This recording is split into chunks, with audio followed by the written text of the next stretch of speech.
Hey everyone, my name is Ariel Neidermeier. I'm a professional astrologer and all-around witch, and I'm here to give you your astrological lowdown for the month of September.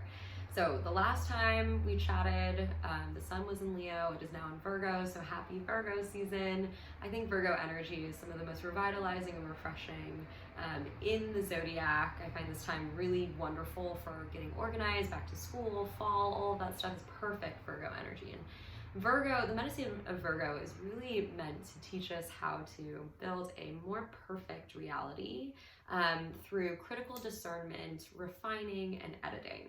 And Virgo is the spiritual editor of the zodiac. And when I say more perfect, I don't mean building like a bionic Stepford version of ourselves that like never makes mistakes. It's definitely Virgo in a low vibe, which is being hypercritical, hyper-perfectionistic. On a high vibe though, like Virgo is all about building a sense of oneness through looking at a process or a relationship or a routine, something in your life, and really reviewing it and taking away the things, aspects of it that do not bring you a true sense of fulfillment and value. And then, keeping the things that do and investing in those things so that you can build a deeper connection with yourself and others and the thing that you are editing. I mean, that's really Virgo medicine. It has the energy of like Marie Kondo tidying up, which is to say, let's only keep the things that bring us joy and fulfillment. And if it doesn't bring us joy, let's get rid of it.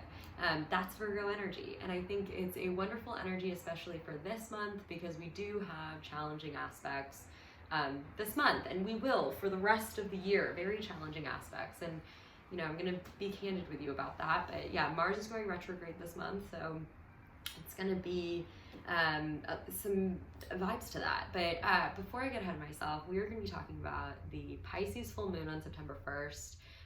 Mars going retrograde on September 9th. And then finally, we have a Virgo new moon on September 17th. So to get started, the Pisces full moon on September 1st is very spiritual. There's such a deep metaphysical vibe to this full moon to me. And so if you are someone that loves that otherworldly feeling of connection to some kind of greater energy, this will feel really great for you. And I would say take September 1st, the night of it, to do some sort of ritual. That could be like candlelit yoga, that could be writing in your journal, that could be meditating, whatever it is to ground you and remind you of your connection to source. Be great. For those of you who maybe don't love that feeling of like deep feeling, just sit with it. I would say if you can sit with this full moon, it's going to set you up really well for the rest of the month, almost as like a cosmic balm to remind you of why it's important to believe that there is some kind of force on our side. It's going to instill a sense of hopefulness in times of distress later on in the month. So that's really what I had to say about the Pisces full moon. Which brings me to September 9th, Mars retrograde. So Mars retrogrades every 2 or so years for about 2 to 3 months, 2.5 months. It's slightly rare, and in fact, this Mars retrograde, with Mars going retrograde, now officially as of September 9th, we will have 6 planets in retrograde, which is quite rare. And gives the world a very surreal feeling because everything's slow and everything feels uncertain.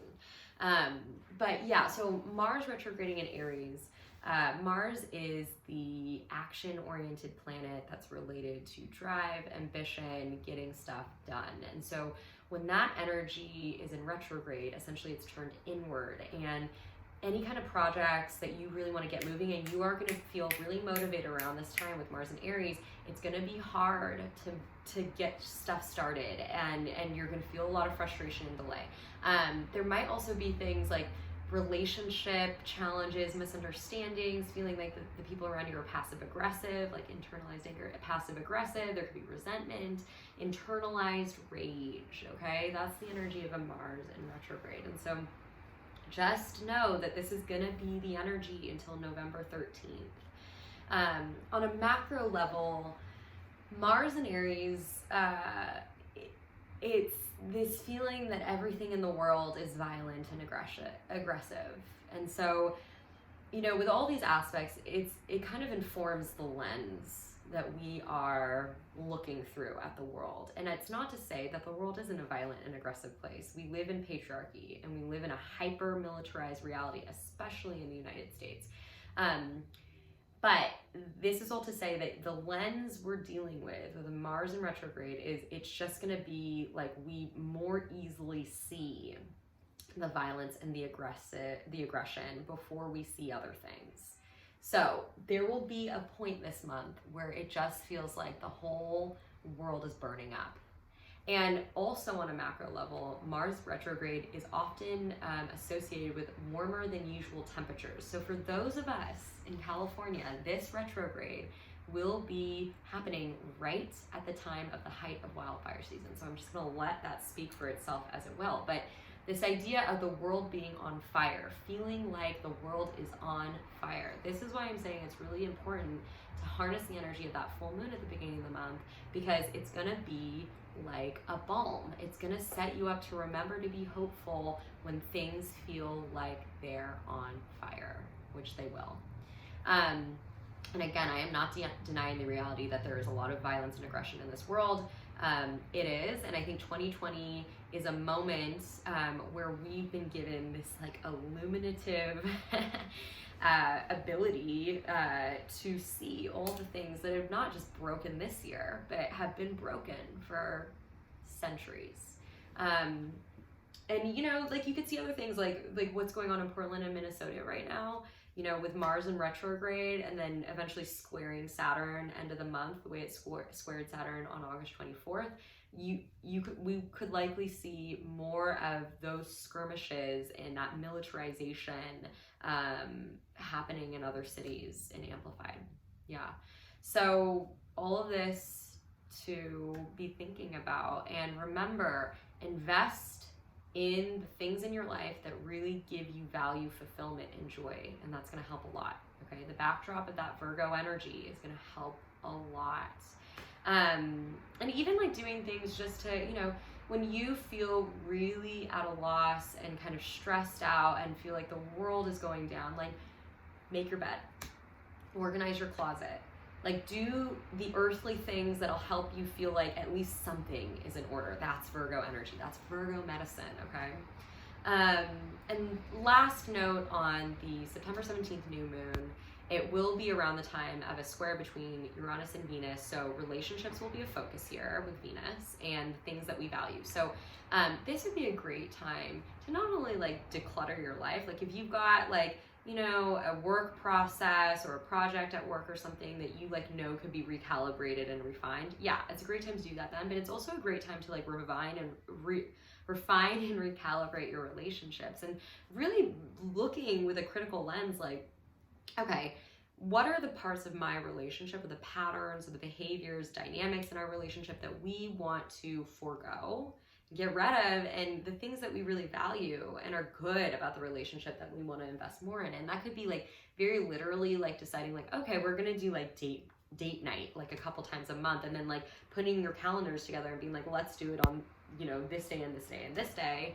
On a more soulful level, it's just kind of like reviewing your relationships, and making them better, refining them. And the theme of the month, honestly, to me, is a sweet reminder to keep the faith. Mostly because I feel like for most of us out there, and me included, there are going to be moments this month where it just seems astrologically like we're going to have a crisis of faith. We're going to forget what's good in the world. We're going to forget that things will be okay in the end.